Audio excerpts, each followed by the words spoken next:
Students, हम लोगों ने लास्ट जो वीडियो था उसमें हमने देखा था कि किस तरीके से छोटे से प्रोग्राम को, डेमो प्रोग्राम को हम सेव करके उसे रन करवाएंगे। नाउ आज हम एक और प्रोग्राम देखेंगे जो हमारे प्रैक्टिकल का फर्स्ट एम है, that is write a program to check whether a number is an Armstrong number और नॉट।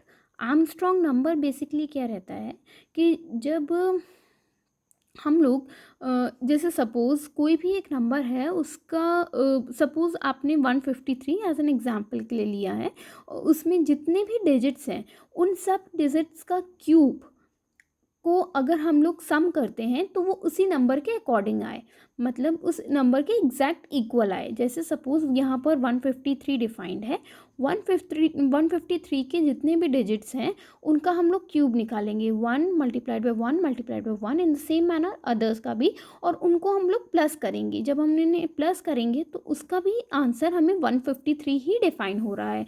तो अगर इस तरीके का कोई भी नंबर हमें डिफाइन होता है तो वो नंबर एक्चुअल में आर्मस्ट्रॉन्ग नंबर कहलाता है। अब अगर हम लोग इसकी प्रोग्रामिंग देखें तो प्रोग्रामिंग में हम लोग ने एक क्लास बनाई है, आर्मस्ट्रॉन्ग एग्जाम्पल करके एक क्लास बनाई है। अब क्लास का नाम कुछ भी लिख सकते हैं, बट ये ध्यान रखिएगा कि क्लास का फर्स्ट लेटर जो होगा वो कैपिटल रहेगा। उसके बाद उसमें हम लोगों ने मेन फंक्शन इंक्लूड किया है। यहाँ पर हम लोगों ने मेन फंक्शन इसलिए इंक्लूड यहाँ स्टार्टिंग में कर दिया है, आप चाहें तो ये मेन फंक्शन लास्ट में भी इंक्लूड कर सकते हैं किसी अदर प्रोग्राम में, लेकिन यहाँ सिर्फ हम लोगों ने एक ही क्लास बनाई है जिसके बेसिस पे हम लोगों का जो प्रोग्रामिंग है वो रन करेगा। इस वजह से हमने मेन जो हमारा मेन फंक्शन है वो स्टार्टिंग में ही इंक्लूड कर दिया, public static void main string ARG। उसके बाद यहाँ हम लोगों को कुछ वेरिएबल्स की ज़रूरत पड़ेगी, c is equals to 0, a as well as temp variable, जिसमें हम लोग जितने भी n जो भी हम लोग यहाँ पर नंबर डिफाइन करेंगे वो नंबर उसमें जाके स्टोर हो जाएगा। n यहाँ पर हम लोगों ने 153 एज एन एग्जाम्पल के लिए डिफाइन किया हुआ है, आप लोग कोई भी नंबर को यहाँ पर डिफाइन कर सकते हो। उसके बाद हम लोगों ने टेम्प्ट में जो भी n की वैल्यू है उसको असाइन करवा दिया टेम्प्ट में।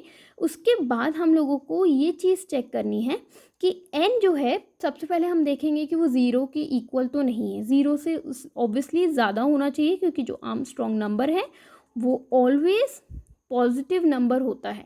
ठीक, ये चीज़ आप लोग ध्यान रखिएगा।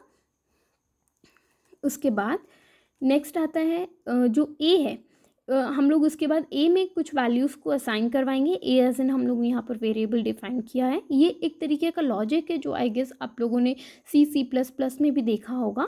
n मॉड 10, तो ऑब्वियसली वो जो आउटपुट होगा वो a में स्टोर हो जाएगा। Then n is equals to n/10, फिर वो स्टोर हो जाएगा n में ये वैल्यू नहीं रहेगी। उसके बाद c is equals to a×a, मतलब जो भी n डिवाइड को हम लोग 10 से करेंगे वो उसके जो भी क्यूब आएगा, a जो रहेगा हमारा जो वैल्यू आएगा उसका क्यूब, प्लस जो भी c की वैल्यू रहेगी, c अभी स्टार्टिंग में 0 है, उसके बाद जो भी c की वैल्यू रहेगी वो कन्वर्ट होती जाएगी। उसके बाद यहाँ पर हम लोगों ने इफ़ एल्स की स्टेटमेंट देखी। इफ़ एल्स स्टेटमेंट में टेम्प्ट की वैल्यू हम लोग, अगर टेम्प्ट की जो भी वैल्यू आएगी, टेम्प्ट में हम लोगों ने क्या वैल्यू डाली है, n की वैल्यू क्या है 153। उसके बाद n की वैल्यू चेंज हुई है, यहाँ पर चेंज नहीं हुई है, तो यहाँ पर टेम्प्ट की वैल्यू क्या रहेगी 153। यहाँ पर अगर वो 153 डिफाइन करते हैं तो अगर 153 इक्वल्स टू c आता है तो हमें क्या प्रिंट करेगा, वो आर्मस्ट्रॉन्ग नंबर। एल्स के कंडीशन में अगर इस तरीके का ये चीज़ नहीं आती है, ये जो हम लोगों ने यहाँ पर प्रोवाइड की कंडीशन वो फुलफिल नहीं होती है, तो हमारे पास एल्स कंडीशन में नॉट आर्मस्ट्रॉन्ग नंबर डिफाइन हो जाएगा। अब इस प्रोग्राम को हम रन करवाते हैं। इसे सबसे पहले हम लोग कॉपी पेस्ट करते हैं। इसे लिखने में बहुत टाइम लग जाएगा, इस वजह से मैंने कॉपी पेस्ट का एज एन ऑप्शन रखा है। नोटपैड में हमने कॉपी पेस्ट किया, यहाँ पर सेव एज, सॉरी, ये ध्यान रखिएगा कि फर्स्ट लेटर आप लोग कैपिटल रखें, example.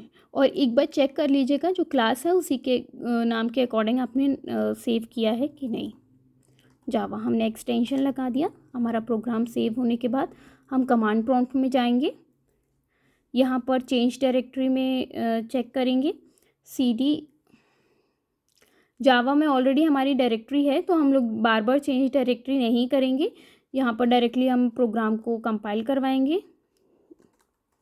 Java C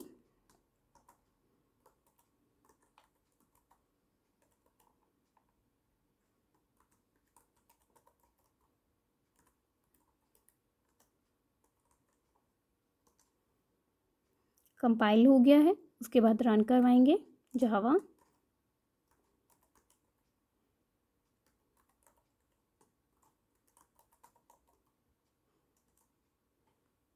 Armstrong number, in case अगर मैं यहाँ पर कोई और वैल्यू दे देती हूँ लाइक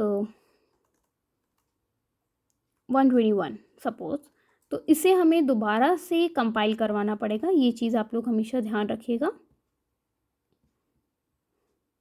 मतलब जब हम लोग इसे रन करवाएंगे तो डायरेक्टली हम इसे रन नहीं करवा के हम इसे सबसे पहले कंपाइल करवाएंगे और इसको कंपाइल होने के बाद फिर हम लोग इसको रन करवाएंगे। नॉट आर्मस्ट्रॉन्ग नंबर मतलब ये एल्स कंडीशन में जा चुका है। आई होप आप लोगों को ये वाला फर्स्ट प्रोग्राम समझ में आ गया होगा। इसके साथ साथ मैं सेकंड प्रोग्राम भी आप लोगों को समझाऊंगी।